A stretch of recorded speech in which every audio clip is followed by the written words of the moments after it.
This is the hedge trimmer function. This is the blower function. This is the circular saw to cut branches.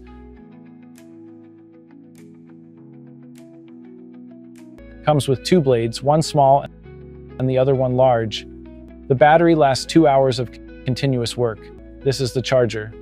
The handle is telescopic and extends up to 3.5 feet. When extended, it can reach up to 11 feet above the head. This means you can trim in those tall hedges that are hard to reach. It retracts, allowing you to store anywhere. This new tool has an LCD screen with buttons to turn it off, and buttons to increase and decrease the speed.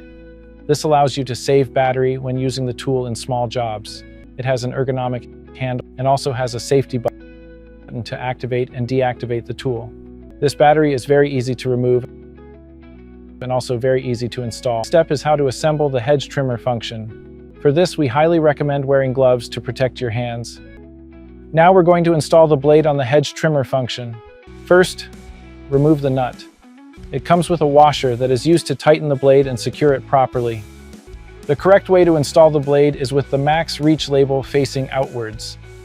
We have to install the blade correctly with the label facing outwards. Place the washer with the flat side facing inwards, touching the blade, and the concave part of the washer facing outwards.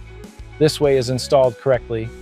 Then place the nut and tighten it well with the wrench provided. You have to make sure that the nut is very well tightened.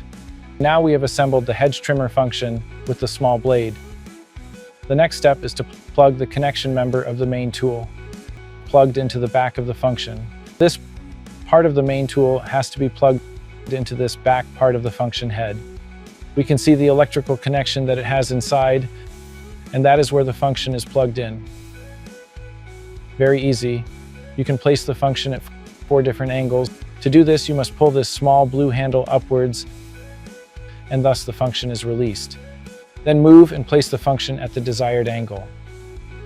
Then push the small blue handle back inwards so that weight is locked. This way we leave the hedge trimmer function at the desired angle for the task we're going to perform. This next step is very important. We highly recommend using safety glasses for your protection. Step is to carefully remove the blade guard on both sides. And this is the safety switch that is designed to add protection. You must turn it off pressing the red button once. Before continuing to manipulate the tool, you have to wait for the blade to stop rotating. You have to install the blade guard back again.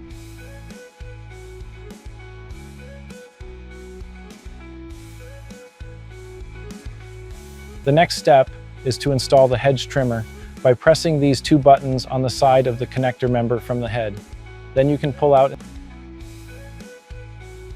The next step is to install the pruning saw in the trimmer head by replacing the blade with the pruning saw on the same trimmer head again. Use the wrench to remove the knot.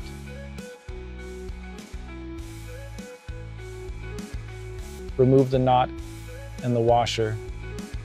Next, remove the blade with the protector. It's very important that the circular saw with the max, we install it the same way as we installed the blade. This time the washer has to be placed with the flat part facing outwards and the concave part of the washer facing inwards. Then we place the nut. Always tighten the nut well and make sure the saw is installed correctly and it's not loose. And plug the back of the head into the socket tool. You have to make sure that snaps and clicks, and that way it's properly locked. You can set the desired angle that you want to use.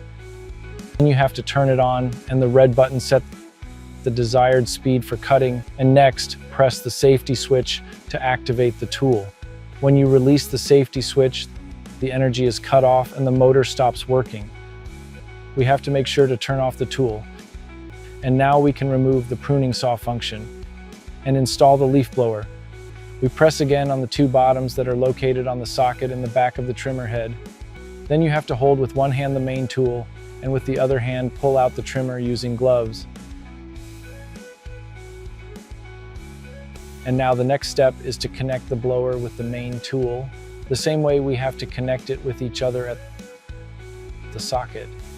And you have to hear it click, and that snaps. You place it in the desired angle to blow. The blower also can be extended, so that way you don't have to bend over when you blow it on the floor. Also, you have to turn it on and also set the speed that you want to use. And finally, this is how each of the functions installed on the tool look like. This is Max Reach tool with the blower function installed. This is the pruning saw function installed. And this is Max Reach tool with the hedge trimmer function installed. One of the greatest advantages is that it doesn't make any noise. Works at only 70 decibels. This allows you to work in the garden without disturbing your neighbors. Another advantage of the tool is that weight is minimal, only 3.2 pounds, and by extending the telescopic pole, you can work on any task without having to bend your back forward, and these features prevent fatigue and body pain. Another advantage is that it's 3-in-1 tool. This saves you hundreds of dollars on buying 3 different tools to take care of your yard.